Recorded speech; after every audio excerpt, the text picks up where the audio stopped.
Welcome back, sit back, relax, it's story time. Story number 1.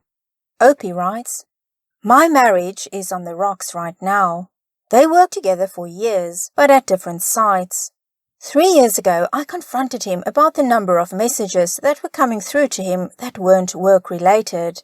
He told me it was nothing. About 12 months ago, he moved company and took her with him. This job saw them working long hours in the same team. I tried to be cool about it, despite them both staying in the same hotel on weekdays. He eventually left that job.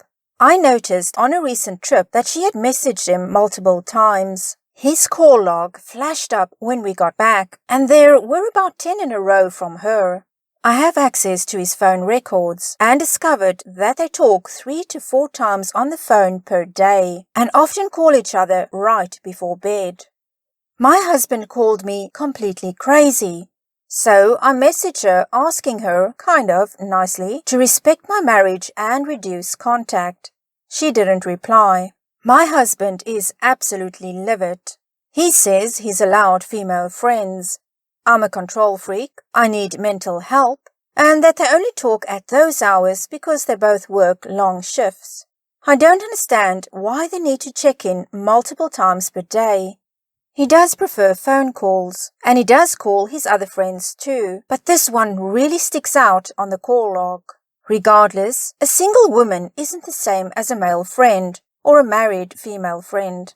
My husband says it makes no difference, and I need to address my trust issues. It hurts that he often called her just before or after saying goodnight to me.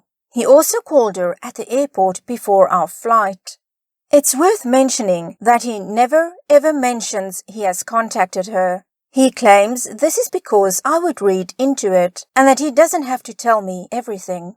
He denies that it would bother him if I called a single guy late at night. I don't think he has physically cheated, but this borders on an emotional affair to me. We can't agree on this and divorce is on the table. I just want him to acknowledge that my feelings are valid. Am I just a psycho wife or am I right? Let's get a comment with a reply from OP before we get OP's update.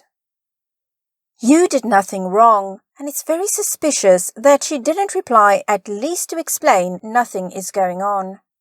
To this OP replies, Thank you. My husband told her not to reply. I don't think anything would have stopped me replying in that situation. I would be so horrified if I had done nothing wrong. And here's OP's update. Thank you so much to everyone for your kindness in response to my previous post. It's been a rough couple of weeks. My husband was very upset at being accused of cheating. We've argued a lot. He told me that he and his friend haven't spoken much, although she did invite him with other friends to go to her house at Christmas. He declined, but it said everything about a willingness to help the situation. In what world was that an appropriate move?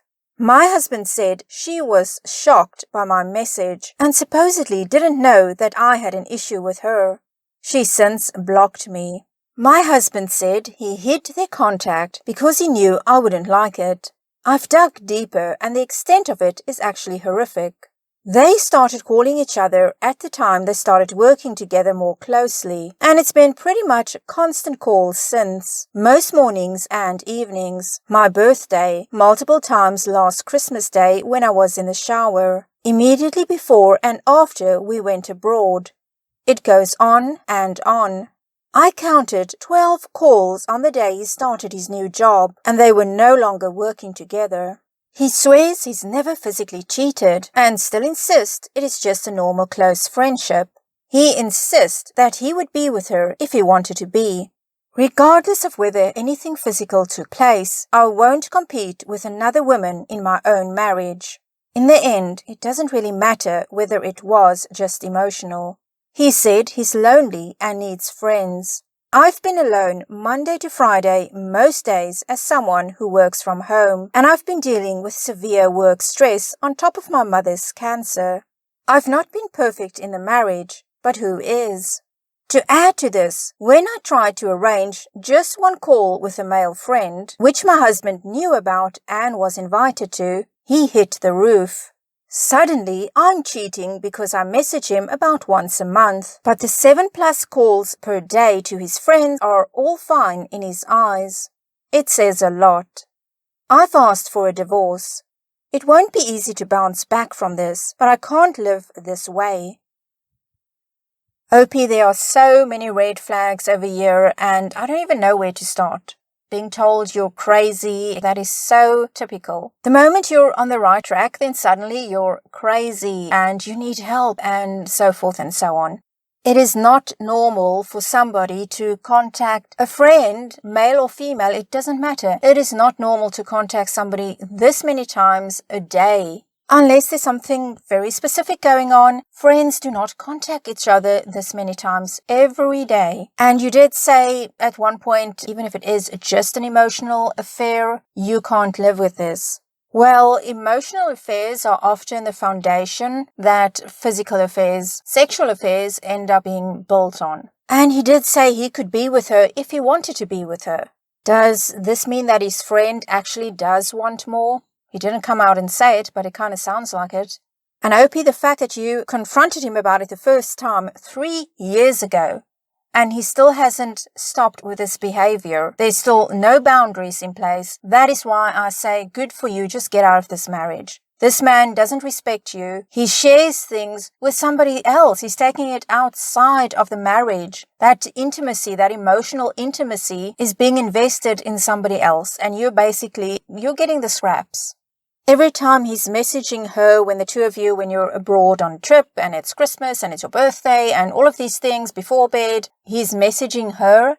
It means his thoughts, his mind is with her. Even though he's with you physically, he's thinking about her. And you're right, you shouldn't live this way. You shouldn't settle for this. There's actually so much more to be said about a story like this, crossing boundaries and not caring how your partner feels about it. But I'll just end this OP with reminding you that life will get better, will be hard probably in the beginning, adjusting to a new life, but it's going to be so much better than continuing like this because your husband has no intention of ever stopping. He just has no respect for you.